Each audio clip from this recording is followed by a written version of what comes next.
Hello. Hello. लगा दिए charge. चल रहा ना। आइए पढ़िए धीरे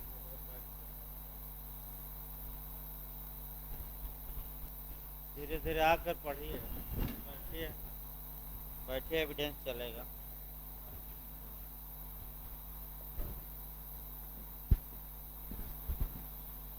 बैठिए कुर्सी पर बैठ जाइए कोई दिक्कत नहीं। थोड़ा दूर दूर से बैठिए हो। हल्का सा सोशल डिस्टेंसिंग कायम रहे। थोड़ा दूर दूर से बैठिए भाई। हो जाए तो भाई।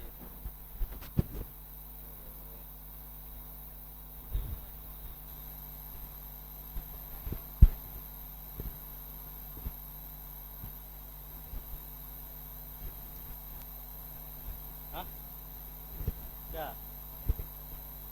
हेलो। हाँ,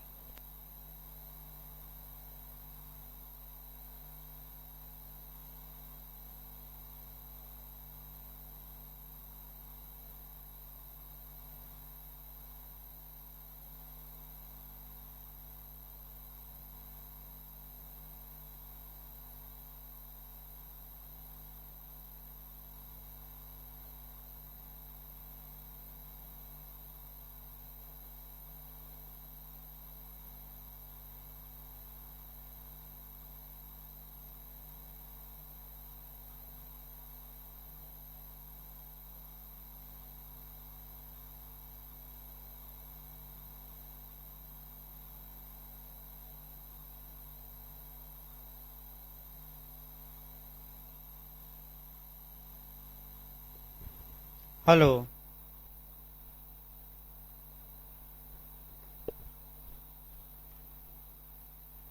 प्रिय छात्र छात्राओं, जैसे कि आपको लगभग सभी लोगों को ये सूचना मिल गई होगी कि उत्तराखंड एपीओ की वैकेंसी भी आ गई है और इधर राजस्थान जे की भी वैकेंसी आ गई है। अतः आपको सलाह दी जाती है कि अब गंभीरता से पढ़िए। आप पढ़िए, गंभीरता से पढ़िए और जो एकाएक छोटी छोटी बातें बताई जा रही हैं उस पर ध्यान देने की आवश्यकता है। देखिए,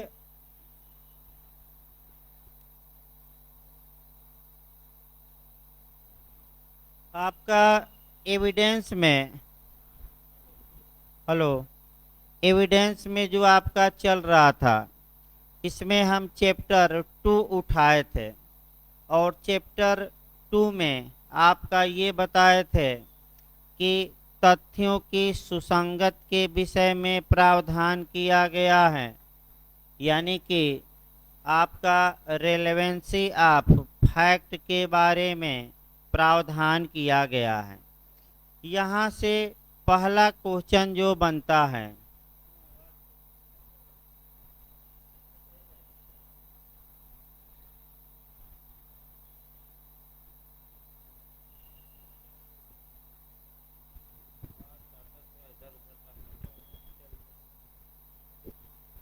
ये आपका चैप्टर 2 शुरू किया गया था। अब ज़्यादातर आपका लोगों की ये डिमांड है कि राजस्थान का भी प्री का मॉडल आप बताइए। आप बिहार, यूपी, उत्तराखंड, एमपी बताते हैं लेकिन राजस्थान का मॉडल थोड़ा कम बताते हैं। तो आज से प्रयास ये किया जाएगा कि जो उत्तराखंड, राजस्थान इत्यादि राज्यों में क्वेश्चन आए हुए हैं उसको भी बताना शुरू किया जाए। आइए फिर एक बार हम दोहराते हैं क्योंकि रिवीजन बहुत ज़रूरी है। अध्याय 2 में हमने बताया था चैप्टर 2 में तथ्यों की सुसंगत के विषय में, अर्थात of the relevancy of fact. तो पहला क्वेश्चन कंपटीशन का यही बनता है कि तथ्यों की सुसंगत कहाँ दी गई है, तो आप 5 से लेकर 55 मारेंगे, लेकिन यहीं घुमा दे हल्का सा कि रेलेवेंट फैक्ट या सुसंगत तथ्य कहाँ दिए गए हैं, तो आप 6 से लेकर 55 मारेंगे। फिर दूसरा आपका उठता है क्वेश्चन कि एविडेंस का सबसे बिगेस्ट या सबसे बड़ा चैप्टर कौन है। ऐसा क्वेश्चन उत्तराखंड ज़्यादा बनाया है, तो सबसे बड़ा अध्याय 2 है और सेक्शन आपका अध्याय 2 में सेक्शन 5 से लेकर 55 तक प्रावधान किया गया है। तुरंत उत्तराखंड का एपीओ का क्वेश्चन आप कवर करेंगे। सबसे छोटा अध्याय पूछा गया है तो वह 11 है, और एक बार उत्तराखंड एपीओ में ये पूछा गया कि सेक्शन 11 में कितनी धाराएं हैं, तो केवल एक धारा है, वह सेक्शन है 167। अगला देखा जाए आपका यानी कि अध्याय 2 में उन तथ्यों का उल्लेख किया गया है जिन तथ्यों को पक्षकार या अधिवक्ता कोर्ट में प्रस्तुत कर सकते हैं, अर्थात न्यायालय में पेश कर सकते हैं। इन्हें विधिक रूप से सुसंगत यानी कि लीगल रूप से रेलेवेंट फैक्ट माना जाता है, और जितने लीगल रूप से रेलेवेंट फैक्ट होते हैं वह रीजनिंग के आधार पर यानी कि तर्क के भी आधार पर उचित या प्रासंगिक या ठीक या लीगल भाषा में सुसंगत माने जाते हैं। अब पिछली बार यूपीजे का क्वेश्चन ये आया था कि 5 से 55 तक में कैसी सुसंगत दी गई है, विधिक, दूसरा ऑप्शन तार्किक दे, तीसरा ऑप्शन दोनों दे तो दोनों मार कर आइए। लेकिन सतर्क ये रहना है कि अगर विधिक और तार्किक में एक चुनना हो तब तार्किक न मारिएगा, क्या मारेंगे, विधिक। लेकिन दोनों आए तो दोनों मारिए। यहाँ एक सिद्धांत भी बनाना है कि प्रत्येक विधिक रूप से सुसंगत तथ्य तार्किक रूप से भी सुसंगत होता है। पूछ लेता है यह वर्ड या वाक्य या यह जो सेंटेंस है वाक्य हैं, दे देगा ऑप्शन अंशतः सत्य है, पूर्णतः सत्य है, पूर्णतः असत्य है, इनमें से कोई नहीं, तो ये पूर्णतः क्या होगा, सत्य। लेकिन इसके उल्टा आपका ये दे देगा कि प्रत्येक तार्किक रूप से सुसंगत तथ्य विधिक रूप से सुसंगत नहीं होता, तो आपका ये वाक्य भी सही है। और पिछले लेक्चर में मैंने इसका एग्जाम्पल भी बताया था। इसके बाद आपका पूछा जाता है कि भारत में सुसंगतता का नियम दिया गया है कि अपवर्जन का। तो भारत में सुसंगतता का नियम है, रूल ऑफ रेलेवेंसी दी गई है। सुसंगतता का नियम का मतलब जानिए कि कौन कौन फैक्ट या कौन कौन बातें साक्ष्य के रूप में न्यायालय में प्रस्तुत की जा सकती हैं। उन बातों का उल्लेख आपका भारत में सेक्शन 5 से लेकर सेक्शन 55 तक में दे दिया गया है। लेकिन कभी काल आजकल तुलना करके पूछ रहा है, इंग्लैंड इत्यादि से भी पूछ रहा है, तो इंग्लैंड में सुसंगतता का नियम न देकर अपवर्जन का नियम है, अर्थात किन किन तथ्यों का साक्ष्य न्यायालय में पेश नहीं किया जा सकता, ये लिस्ट बता दी गई है। इसके अलावा ये कह दिया गया है कि जितने भी बचे हुए तथ्य हैं उन सब का आपका साक्ष्य में पेश किया जा सकता है। इसलिए इंग्लैंड और कुछ यूरोपीय देशों में किसका नियम है, अपवर्जन का। सुसंगतता का जो नियम सेक्शन 5 में समाहित है, पूछ सकता है नया क्वेश्चन। सुसंगतता के नियम को ही साक्ष्यविद के प्राथमिक सिद्धांत, मूल सिद्धांत या सारवान सिद्धांत भी कहते हैं। और अभी यूपी एपीओ मेंस में भी ये क्वेश्चन आया था कि सारभूत सिद्धांत या प्राथमिक सिद्धांत या प्राइमरी प्रिंसिपल क्या है एविडेंस के। तो एविडेंस एक्ट के 3 प्राथमिक सिद्धांत हैं। कौन कौन? पहला आपका कि जो भी साक्ष्य पेश करिए फैक्ट इन इशू तक सीमित रहे, विवादक तथ्य तक सीमित रहे। दूसरा बेस्ट एविडेंस पेश किया जाना चाहिए। और तीसरा हियर से एविडेंस यानी कि अनुश्रुत साक्ष्य में अग्राह्य एवं विसंगत होता है। इसके बाद हमने आपको ये बताया था, आपका सेक्शन 5 शुरू किया गया था। सेक्शन 5 आपका अति महत्वपूर्ण है और यहाँ से इंटरव्यू में भी क्वेश्चन बनता है। सेक्शन 5 में क्या दिया गया है, फिर हम शुरू करते हैं। विवादक तथ्यों और सुसंगत तथ्यों का साक्ष्य दिया जा सकेगा।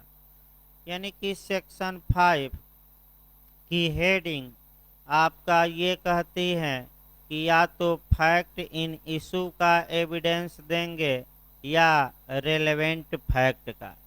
इसके अलावा अन्य किन्हीं तथ्यों का साक्ष्य नहीं दिया जाएगा। इसके बाद हमने बताया था कि फैक्ट इन इशू भी मैं बता चुका था और उत्तराखंड में लीगल रूप में पूछा गया है। तो आपका फैक्ट इन इशू को क्या कहते हैं, तो इसको हम लीगल तौर पर बताए थे। आपका लैटिन वाक्य बताए थे, आपका फैक्टम प्रोबैंडम, याद रखिएगा उत्तराखंड जे में ये आ चुका है, फैक्टम प्रोबैंडम। और सुसंगत तथ्य या साक्ष्यात्मक तथ्य या एविडेंशियल फैक्ट हम कहते हैं, या सेकेंडरी भी कहते हैं सुसंगत को, या आपका साधन वाले तथ्य कहते हैं। इन्हें लीगल भाषा में यानी कि आपका मैक्सिम जो है वह याद करके जाइएगा, फैक्टम प्रोबैंस, फैक्टम प्रोबैंस कहा जाता है। इसके बाद हमने बताया था, फिर देखा जाए कि सेक्शन 5 का बेयर एक्ट हमने तोड़ा था। फिर एक बार दोहरा दिया जाए तब आगे बढ़ा जाए।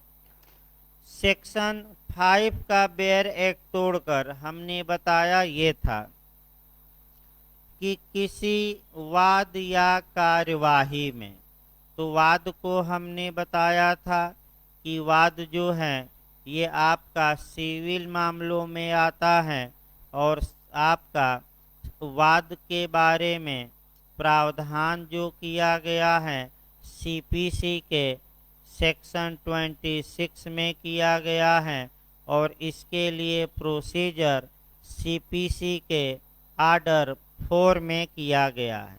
और ये किसको कवर करेगा? क्रिमिनल मामलों को नहीं, केवल किसको? सिविल। दूसरा शब्द है प्रोसीडिंग। जहाँ तक प्रोसीडिंग की बात है यानी कि कार्यवाही, ये सिविल और क्रिमिनल दोनों के लिए हैं।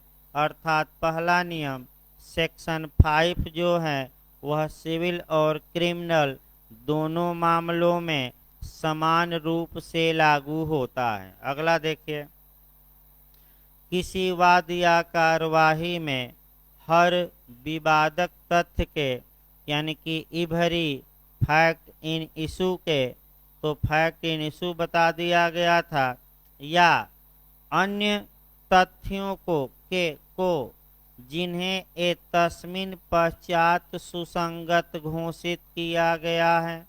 अर्थात अन्य बातों का भी आप एविडेंस दे सकते हैं विवादक तथ्य के अलावा, जिन्हें ए तस्मिन पश्चात, इसके बाद का मतलब कि इस धारा के बाद, अर्थात इस धारा के बाद का मतलब कि धारा 5 के क्या बाद क्या घोषित किया गया है, सुसंगत। तो यहीं से क्वेश्चन आपका बनाना है और ज़्यादा लोगों को ये समझ में ही नहीं आता।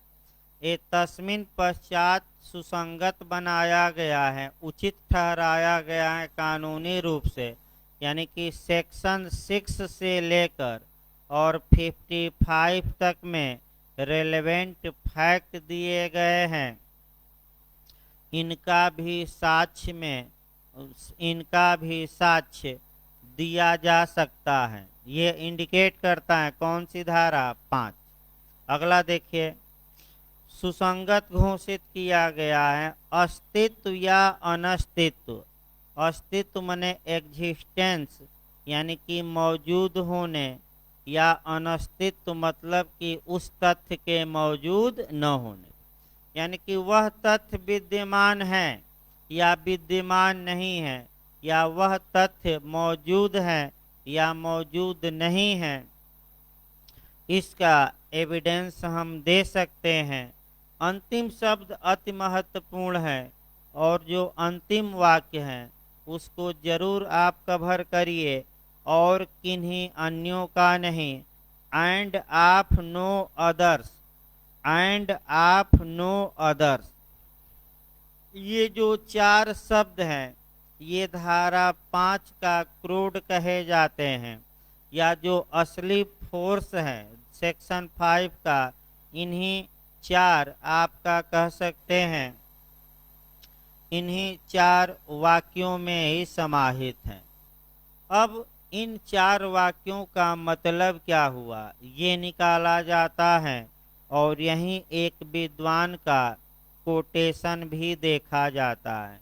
ये जो 4 आपके शब्द हैं ये एविडेंस के क्षेत्र को सीमित करते हैं, नैरो करते हैं। कैसे नैरो करते हैं, कैसे सीमित करते हैं, तो आपका इसलिए सीमित करते हैं कि ये बता देते हैं कि या तो फैक्ट इन इशू को एविडेंस में पेश करेंगे या रेलेवेंट फैक्ट को, इसके अलावा अन्य किसी भी तथ्य को आप साक्ष्य के रूप में प्रस्तुत नहीं कर सकते। अर्थात सेक्शन 5 एविडेंस का क्रोड या आधारशिला या आपका कुंजी होते हुए एविडेंस के क्षेत्र को भी क्या करती हैं, सीमित। अर्थात ये पूछा जा सकता है कि कौन सी धारा साक्ष्य के क्षेत्र को सीमित करती है, तो आपका क्या जवाब रहेगा, 5। कौन से शब्द सीमित करते हैं, 4 शब्द। इस विषय पर विद्वान कर्निंघम का कोटेशन है। कर्निंघम महोदय तो यहाँ तक कहते हैं कि जो ये लास्ट के 4 वाक्य हैं ये आपका सबसे महत्वपूर्ण वाक्य हैं ये, या 4 शब्द सबसे महत्वपूर्ण हैं और ये एविडेंस की धारा 5 का क्रोड है।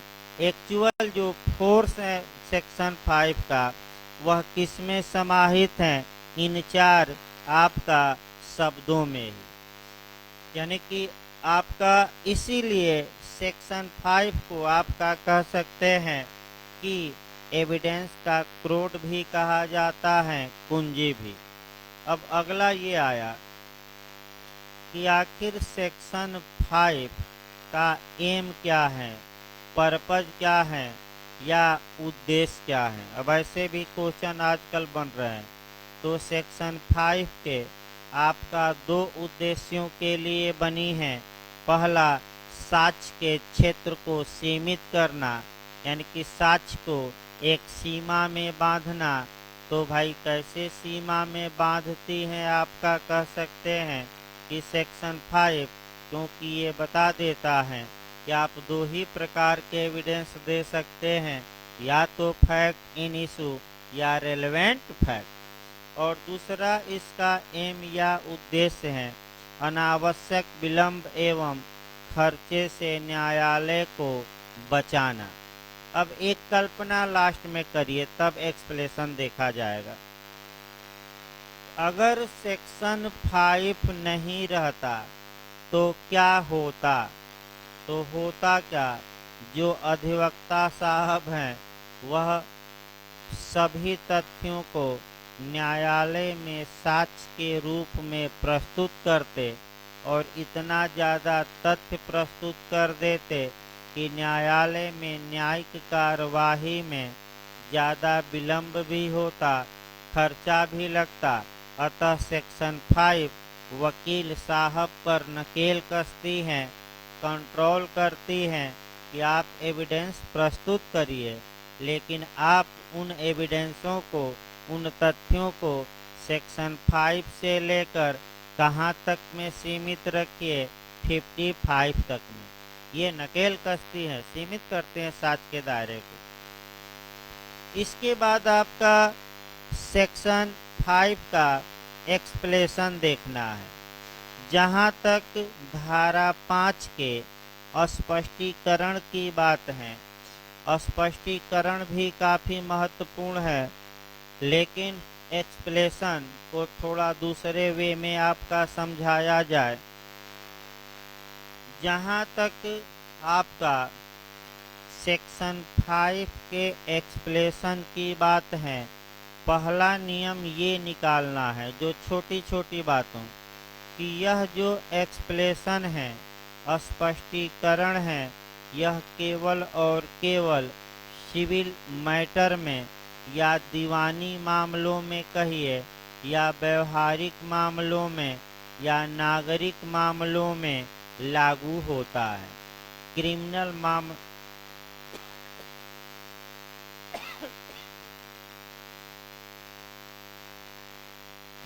मामलों से इसका कोई मतलब नहीं है। तो तुरंत एक क्वेश्चन यहाँ और बनाना है कोरिलेट करके, और वह ये बनाना है कि एविडेंस की कौन कौन से ऐसे सेक्शन हैं जो केवल सिविल मैटर में अप्लाई होंगे, क्रिमिनल में नहीं। तो वैसे तो सामान्यतः जब स्टीफन एविडेंस का ड्राफ्ट तैयार कर रहे थे तो उनकी खासियत देखिए कि चाहे मामला सिविल हो या क्रिमिनल हो, दोनों मामलों को प्रूफ करने के लिए एक ही एविडेंस एक्ट बनाए, लेकिन कुछ सेक्शन ऐसे हैं जो केवल सिविल में लागू होंगे और कुछ सेक्शन ऐसे हैं जो केवल दांडिक या क्रिमिनल या आपराधिक मामलों में लागू होंगे। तो निकाल लेना है सिविल में सेक्शन, मैं बता रहा हूँ।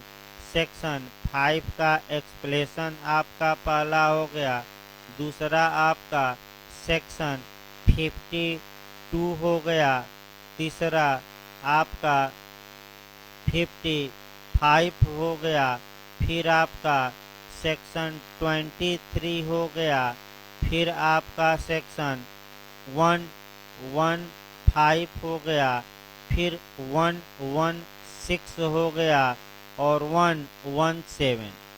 ये जो सेक्शन हैं ये केवल किस में अप्लाई करेंगे, सिविल में। अब देखिए आपका क्या एक्सप्लेनेशन बता रहा है, एक छोटी छोटी बातों पर गौर करिए। यह धारा किसी व्यक्ति को, यानी कि सेक्शन 5 किसी व्यक्ति को ऐसे तथ्य का साक्ष्य देने के लिए योग्य या समर्थ नहीं बनाएगी जिसे सिविल प्रक्रिया से संबंधित किसी तत्समय प्रवृत्त विधि के किसी उपबंध द्वारा वह प्रूफ या साबित करने से निरहकित कर दिया गया है, रोक दिया गया है। अर्थात एक्सप्लेनेशन ये बताता है कि अगर सिविल प्रक्रिया कोई कानून है, जैसे सीपीसी है, और सिविल प्रोसीजर लॉ के तहत किसी व्यक्ति को किसी तथ्य को प्रूफ करने से रोक दिया गया है, तो एविडेंस का सेक्शन 5 के तहत वह तथ्य रेलेवेंट नहीं होगा, यानी कि अब उसे एविडेंस के रूप में प्रस्तुत नहीं किया जाएगा। जहाँ तक सीपीसी की बात है, तमाम जगहों पर सीपीसी में ऐसे प्रावधान किए गए हैं जहाँ की आपका मने तथ्यों को पेश करने से रोक दिया जाता है। एक दो उदाहरण समझिए। मान लीजिए किसी के पास दस्तावेज कोई है, न्यायालय ने उसे समन किया कि आप दस्तावेज न्यायालय में पेश करिए, और वह व्यक्ति न्यायालय के आदेश को नहीं माना और दस्तावेज पेश नहीं किया। तत्पश्चात बाद में वह ये कह रहा है कि हमारे दस्तावेज को स्वीकार कर लीजिए क्योंकि ये रेलेवेंट है, तो न्यायालय सीपीसी के तहत ऐसे दस्तावेजों को सुसंगत होते हुए भी स्वीकार करने से क्या कर सकता है? इनकार। यानी कि कानून ये कहता है कि आपको एक बार अवसर दिया गया, ओकेजन दिया गया, अपॉर्चुनिटी दी गई, मौका दिया गया, तो उस मौके का लाभ उठाइए। मौका बार बार नहीं मिलता। जैसे कि बिहार एपीओ हैं, इस समय यूपी भी आ जाएगी, उत्तराखंड भी है, राजस्थान भी आई है, तो आप लोगों को भी सलाह दी जाती है कि मौका या अवसर बार बार नहीं मिलेगा, यही अवसर है आपका, इस अवसर का क्या उठाइए? लाभ उठाइए। यानी कि आपदा को अवसर में बदलिए और उस अवसर का भरपूर क्या उठाइए? लाभ। ये आपका, इसके लिए आपका एक दो उदाहरण एक दिया गया। दूसरा हम रजिस्ट्रेशन एक्ट में पाते हैं, और रजिस्ट्रेशन एक्ट की जहाँ तक बात है, रजिस्ट्रेशन एक्ट में भी स्पष्ट रूप से प्रावधान किया गया है कि यदि किसी दस्तावेज का रजिस्टर्ड होना अनिवार्य था, कंपलसरी था रजिस्ट्रेशन, और उस दस्तावेज का रजिस्ट्रेशन नहीं कराया गया, तो ऐसी दशा में अब उस दस्तावेज को साक्ष्य के रूप में प्रस्तुत नहीं किया जाएगा। क्यों? क्योंकि आपका रजिस्ट्रेशन अनिवार्य था, लेकिन आपने रजिस्ट्रेशन नहीं कराया। अब आखिर सीपीसी में कहाँ ऐसी बातें हैं, उसका लिस्ट बना लेना है जहाँ की तथ्य रिलेवेंट हैं, लेकिन पक्षकार को उस तथ्य को प्रूफ करने से रोक दिया गया है, वहीं सीपीसी की लिस्ट बनानी है। तो पहला आपका है सीपीसी का आर्डर 7 का रूल 1 to 18, यानी कि 14 है भाई, देखिए 14 to 18 है भाई।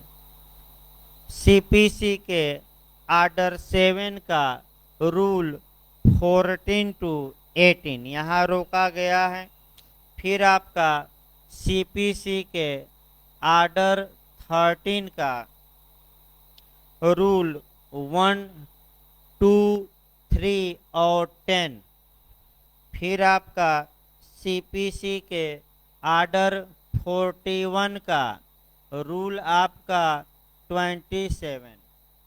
यानी कि सीपीसी में इन जगहों पर आपका ये जो एक्सप्लेनेशन का है, ये आपका दिया गया है।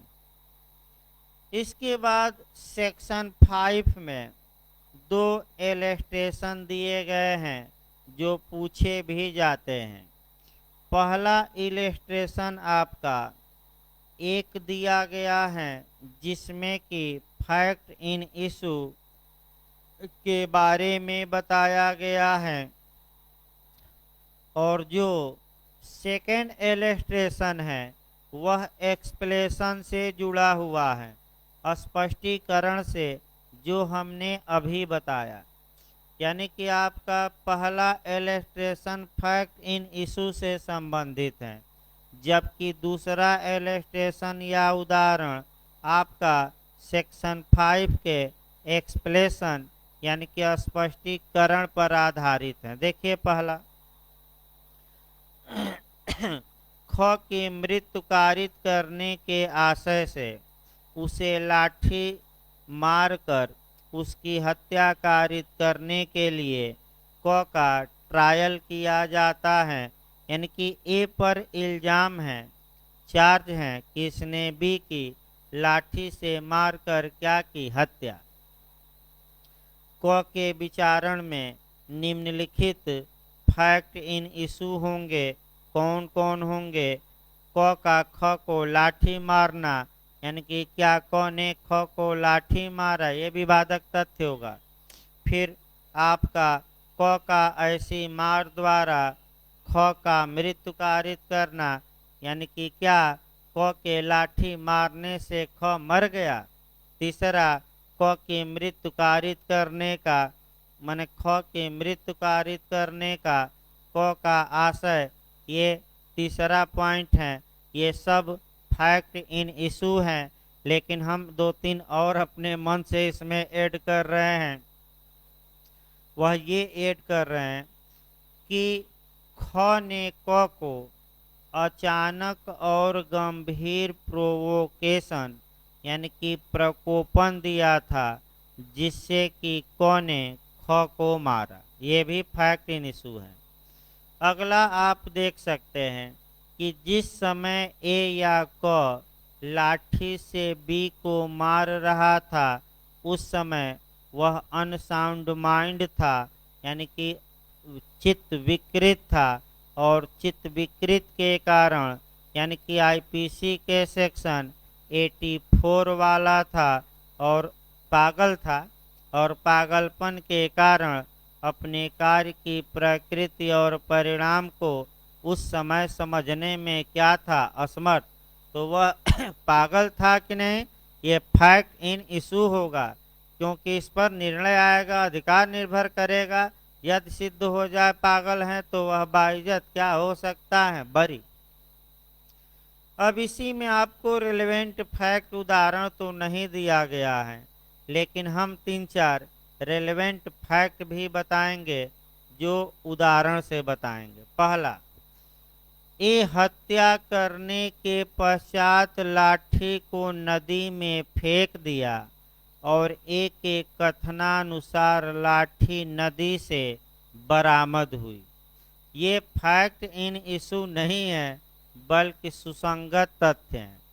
अगर एक के कथन से लाठी बरामद होती है तो एक इंडिकेशन मिलता है, अनुमान मिलता है कि हो सकता है कि ए ने ही लाठी से बी को मारा हो। दूसरा, बी ने मरने से पहले ए का नाम लिया था और उसके बाद मर गया। ए मारने के बाद घर से क्या हो गया, फरार हो गया। ये जो बातें हैं, ए पहले से बी से दुश्मनी रखता था, या ए बी से पैसा उधार लिया था, या ए और बी की पत्नी के बीच शारीरिक रिलेशन था और बी की पत्नी और ए ने षड्यंत्र रचा और आपका कह सकते हैं न बांस रहेगी न बांसुरी बजेगी, यानी कि न 9 मन तेल हुई हैं और न राधा नची हैं। तो जब पति रहेगा ही नहीं तो कौन हम लोगों को डिस्टर्ब करेगा। ये सारी बातें ये रेलेवेंट फैक्ट हैं, सुसंगत तथ्य हैं। दूसरा उदाहरण देखिए आपका, अभी हमने बताया कि जो दूसरा एलस्टेशन है ये एक्सप्लेशन पर ही आधारित है। देखिए अभी हमने बताया, अभी फिर बता दूं। एक वादकर्ता मैंने जो प्लेंट किया है, जो सूट फाइल किया है, अपने साथ वह बंध पत्र यानी कि बांड यानी कि दस्तावेज जिस पर वह निर्भर करता है, मामले की पहली सुनवाई पर अपने साथ नहीं लाता और पेश करने के लिए तैयार नहीं रखता। यह धारा उसे इस योग्य नहीं बनाती कि सीपीसी द्वारा विहित शर्तों के अनुकूल वह उस कार्यवाही के उत्तरवर्ती माने सब्सिक्वेंट सब्सिक्वेंट माने बाद में, पश्चातवर्ती प्रक्रम यानी कि स्टेज में उस बंद पत्र को पेश कर सके या उसकी अंतर वस्तु को साबित कर सके। अभी हमने आपका सिद्धांत भी बताया कि जब एक बार आपको मौका दिया गया कि डॉक्यूमेंट क्या करिए, पेश करिए, तो उस मौके का क्या उठाना चाहिए लाभ, और उस समय तो नहीं पेश किए और बाद में आ रहे हैं कि हम पेश करेंगे, तो सीपीसी कहती हैं कि आपको पेश करने नहीं दिया जाएगा, भले एविडेंस के तहत वह क्या हो, रेलेवेंट हो। इस प्रकार सेक्शन 5 समाप्त होता है। अब आइए सेक्शन 65 से लेकर, नहीं, सेक्शन 6 से लेकर 55 शुरू किया जाए। देखिए, आपका कोई भी राज्य हो, सेक्शन 6 से आपका प्री और मेंस और इंटरव्यू तीनों में एक न एक क्वेश्चन किसी भी एंगल से बन ही जाता है। अब क्यों इतना महत्वपूर्ण है सेक्शन 6 भाई? तो सेक्शन 6 आपका है क्या, लेकिन सेक्शन 6 जानने से पहले कुछ बातें आपको हम बता रहे हैं, वे सामान्य बातें भी आपका जाननी पड़ेंगी। देखिए कैसे निकाला जाता है बातों को। सेक्शन 5 से हम कोरिलेट करके निकाल रहे हैं। सेक्शन 5 में ये है कि या तो जो एविडेंस पेश किया जाएगा वह फैक्ट इन इशू या विवादक तथ्य का होगा, या दूसरी बात ये कही जा रही है कि उन तथ्यों को भी एविडेंस में प्रस्तुत किया जा सकता है जिन्हें इस सेक्शन के बाद रेलेवेंट घोषित किया गया है। यानी कि धारा 5 के बाद, तो 5 के बाद कहाँ से कहाँ तक है, 6 से लेकर 55 यह अध्याय है। अतः जो 6 से लेकर 55 तक हम बातें पढ़ेंगे, ये कैसी बातें हैं, रेलेवेंट फैक्ट हैं, सुसंगत तथ्य हैं। तो आपका फिर एक बार हल्का सा सुसंगत तथ्य के बारे में 2 मिनट बताना पड़ेगा, क्योंकि जब 6 से सेक्शन शुरू हो जाएगा तब बीच में नहीं बताया जाएगा, शुरुआती दौर में ही फिर मैं बता रहा हूँ। ये जो रेलेवेंट फैक्ट हैं, ये आपका सेकेंडरी फैक्ट या द्वितीयक तथ्य कहे जाते हैं। ये वे तथ्य हैं जिनके माध्यम से, जिनका सहारा लेकर विवादित तथ्य को साबित या नासाबित किया जाता है। अर्थात ये साक्ष्य संबंधित तथ्य हैं और 6 से 55 तक दिए गए हैं। इनके साबित करने पर, अर्थात इनके द्वारा विवादक तथ्य के अस्तित्व में होने या अस्तित्व में न होने का एक अनुमान लगाया जाता है। अतः ये तथ्य विवादक नहीं होते, इन पर निर्णय भी नहीं आता, लेकिन ये विवादक तथ्य को संभाव्य या अनधिसंभाव्य बनाते हैं। विवादक तथ्य मौजूद हैं, मौजूद नहीं हैं, इसको साबित करने के लिए ये सहायक के रूप में काम करते हैं। ये साध्य नहीं होते, साधन होते हैं। इनका वाद पत्र में उल्लेख करना आवश्यक नहीं होता, अर्थात प्लीडिंग में इनको लिखा नहीं जाता। ये एविडेंशियल फैक्ट कहे जाते हैं, साक्ष्यात्मक तथ्य कहे जाते हैं, और इन्हें लीगल भाषा में आपका फैक्टम प्रोबेंस कहा जाता है। इसका मतलब ये हुआ कि ऐसे तथ्य जिनके माध्यम से किसी विवादक तथ्य को साबित किया जाता है, इनका उल्लेख एविडेंस में किया गया है। और पहला सेक्शन आता है 6। देखिए 6 क्या कहता है। पहले धारा 6 को समझिए। आपका जहां तक सेक्शन 6 की बात है, आपका लगातार क्वेश्चन बनता है रेस जेस्टे। रेस जेस्टे का सिद्धांत आपका सेक्शन 6 में समाहित है। तो देखिए, आपका सेक्शन 6 को प्री के पॉइंट ऑफ व्यू से अलग पढ़ाया जाएगा और मेंस के पॉइंट ऑफ व्यू से अलग पढ़ाया जाएगा। आइए पहले मेंस के पॉइंट ऑफ व्यू से हम चलते हैं और तब प्री वाला अलग से हम बताएंगे। यानी कि मिक्स करके इस सेक्शन को पढ़ाया नहीं जा सकता, क्योंकि प्री के लिए अलग इसमें है और मेंस के लिए आपका अलग नियम, माने आपका अलग अलग करके ही पढ़ाया जाएगा। देखिए, आपका क्वेश्चन कैसे बनता है। एक ही संव्यवहार का भाग गठित करने वाले तथ्यों की सुसंगत की विवेचना करिए। या ये भी पूछा जाता है कि रेस जेस्टे पर टिप्पणी लिखिए। तो टिप्पणी कहे तो शॉर्टकट में कर देना है। वैसे ज़्यादातर फुल क्वेश्चन आता है, तो इसकी शुरुआत कैसे करेंगे, कौन कौन से धाराएं ऐड करनी होंगी, एक मेंस में कैसे लिखेंगे, इसको हम बता रहे हैं। उसके बाद प्री के लिए अलग से बताया जाएगा। देखिए, रेस जेस्टे एक लैटिन शब्द है। कैसा शब्द है? लैटिन, जिसका अर्थ होता है जो काम किया गया, यानी कि जो एक्ट किया गया।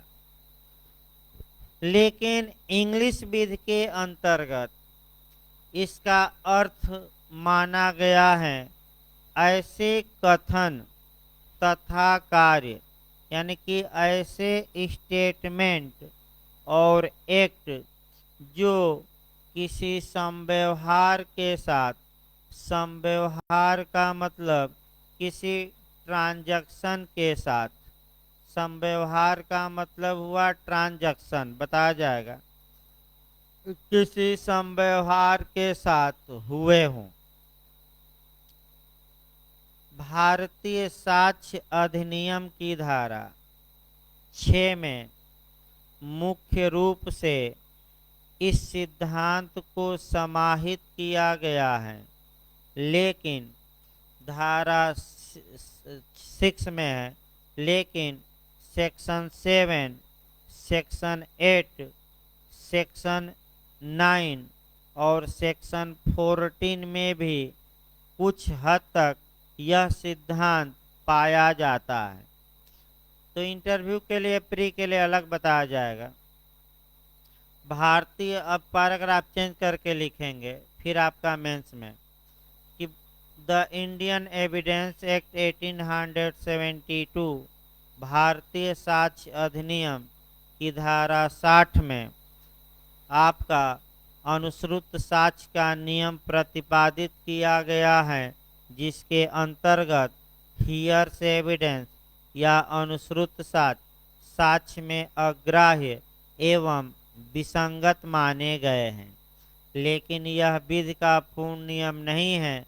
अन्य धाराओं के साथ साथ सेक्शन 6 भी इस नियम का अपवाद है। तो यानी कि सेक्शन 6 अनुश्रुत साक्ष्य होते हुए भी, हियर से एविडेंस होते हुए भी, यानी कि रेस जेस्टे हियर से एविडेंस होते हुए भी साक्ष्य में स्वीकार किया गया है। जहां तक इंग्लिश विधि की बात है, इंग्लिश विधि का 2 केस लिखिएगा, भारत का 2 केस। मैं बता दूं, कम से कम 4 केस जरूर लिखिएगा मेंस में। प्री के लिए तो 10 केस याद करना पड़ेगा, लेकिन मेंस के लिए 4। जहां तक इंग्लिश विधि की बात है, इंग्लिश विधि के तहत रेस जेस्टे शब्द की कभी लिबरल, यानी कि कभी उदार निर्वचन किया गया, यानी कि कभी लिबरल इंटरप्रिटेशन किया गया तो कभी स्ट्रिक्ट इंटरप्रिटेशन या संकुचित इंटरप्रिटेशन या कठोर निर्वचन या व्याख्या की गई। अब दो केस यहाँ दिखाना है, एक उदारवादी और दूसरा क्या दिखाना है, कठोर। पहले कठोर हम दिखाते हैं आपका। देखिए आपका कठोर कैसे दिखाएंगे। आर वर्सेज वेडिंग फील्ड का केस है, यानी कि केस कौन सा लिखेंगे, आर वर्सेज वेडिंग फील्ड।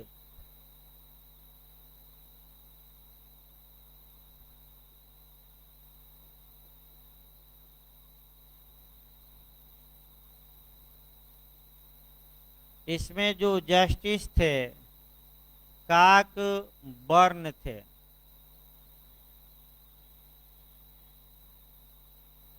जैसे ही काक बर्न को पढ़िए तो आईपीसी का सेक्शन 84 भी आपको कोरिलेट कर लेना है पढ़ते समय, और मैकनाटन का जो केस है पढ़ना है। और मैकनाटन के केस में जो सीजे थे, चीफ जस्टिस थे टिंडा, तो टिंडले थे।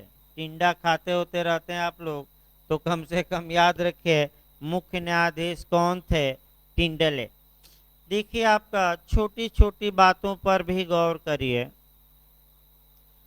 आर वर्सेज वेडिंग फील्ड के वाद में फैक्ट क्या थे, तथ्य क्या थे, पहले यह देखा जाए।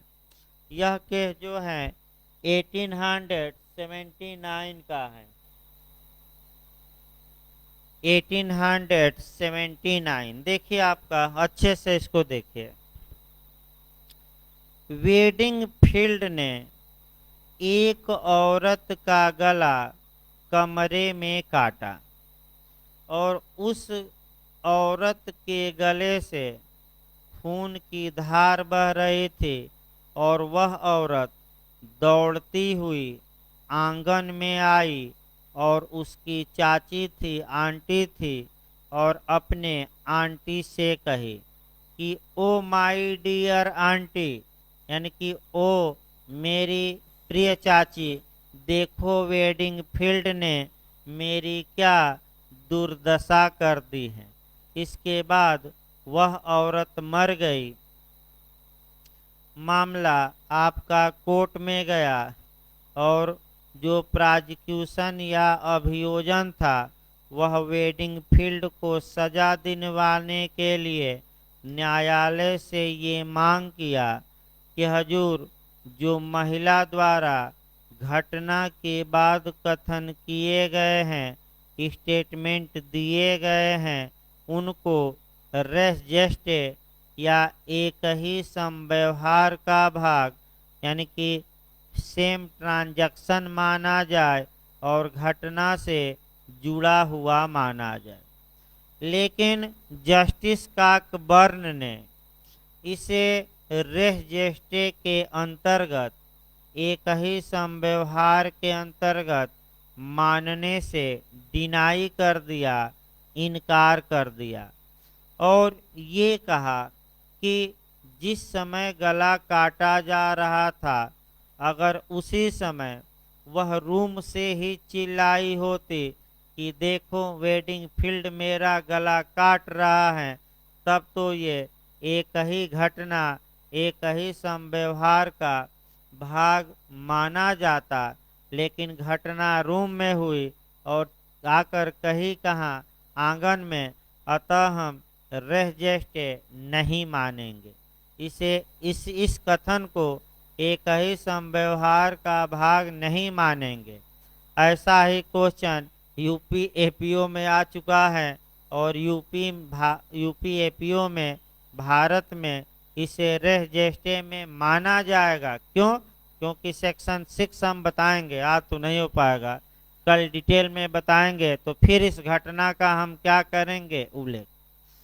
देखिए, जब एक उपाय विफल हो जाता है तो व्यक्ति दूसरा उपाय खोजता है। यानी कि जब एक तीर से निशाना चूक जाता है तो व्यक्ति क्या करता है, दूसरा तीर चलाता है। जैसे कि बिहार जे वाले जिनका पेपर अच्छा नहीं हुआ था, अभी एपीओ हैं, एपीओ पर निशाना लगाएंगे और एकदम निशाना आंख में लगाना है, शरीर नहीं दिखना चाहिए कंपटीशन में। एकदम कौन क्वेश्चन अटैक कर रहा है उसी को आपको क्या होना चाहिए, दिखाई देना चाहिए। तो जब प्रोसिक्यूशन एक में विफल हो गया तो दूसरा तर्क लिया। देखिए क्या लिया कि हजूर इसे डीडी मान लिया जाए। डीडी यानी कि डाइन डिक्लेरेशन, यानी कि मृत्युकालिक कथन, यानी कि मरने से पहले कथन मान लिया जाए और इस आधार पर आपका वेडिंग फील्ड को सजा दी जाए। लेकिन जस्टिस काकबर्न ने इसे डाइन डिक्लेरेशन मानने से भी इनकार कर दिया, क्योंकि इंग्लैंड में नियम ये है कि जिस समय व्यक्ति कथन कर रहा हो उस समय उसे ये पूर्ण आशंका हो, प्रत्याशंका हो, आशंका नहीं, पूर्ण आशंका हो कि कथन करने के बाद वह क्या होगा, मर जाएगा। और जिस समय ये औरत अपनी चाची से ये बात कह रही थी, औरत को एब्सोल्यूट या पूर्ण प्रत्याशंका नहीं थी कि वह मर जाएगी। अतः वेडिंग फील्ड बाइज्जत बरी हो गया। अब ये जो काकबर्न है इस पर एक कहानी भी देखना है। देखिए व्यक्ति की हैसियत चेंज होती रहती है और सबसे उत्तम उदाहरण काकबर्न का ही देखा जाए। काकबर्न जज बनने से पहले एक अधिवक्ता थे और ये जो अनसाउंड माइंड का पर केस आया इंग्लैंड में मैकनाटन का, जिसमें कि 15 जजों की पीठ बनी थी और मुख्य न्यायाधीश टिंडले थे। अल्पमत में जस्टिस माल ने निर्णय दिया था, ये भी आजकल पूछा जा रहा है। मैकनाटन के केस में मुख्य न्यायाधीश कौन थे, टिंडले। अल्पमत में किसने निर्णय दिया, जस्टिस माल ने। और पागलपन का मैकनाटन को बचाव दिलवा दिए थे और मैकनाटन बाइज्जत क्या हो गया था, बरी। यानी कि जब वकील थे तो अपने क्लाइंट को पूरी तरह क्या कर लिए, बचा लिए। और यहीं काकबर्न जब कुछ समय बाद जज बन गए तो इनका जो दृष्टिकोण था वो नैरो हो गया, संकुचित हो गया। और देखिए रेजिस्ट्रे की संकीर्ण या कठोर व्याख्या किए और आपका कठोर व्याख्या के कारण अभियुक्त बाइज्जत क्या हो गया, बरी। इस निर्णय की घोर आलोचना हुई समाज में। और इसके बाद आता है केस रटन बनाम क्वीन या रटन बनाम रेजिना, जिसमें कि जस्टिस विल्बरफोर्स ने रेजिस्ट्रे का लिबरल इंटरप्रिटेशन किया। तो चूंकि जूरिस्प्रूडेंस भी पढ़ाना है तो यहीं एविडेंस का रोका जा रहा है क्लास, अच्छे से आप लोग तैयार करिए। अभी आपका 10 मिनट बाद जूरिस्प्रूडेंस की क्लास चलेगी। धन्यवाद।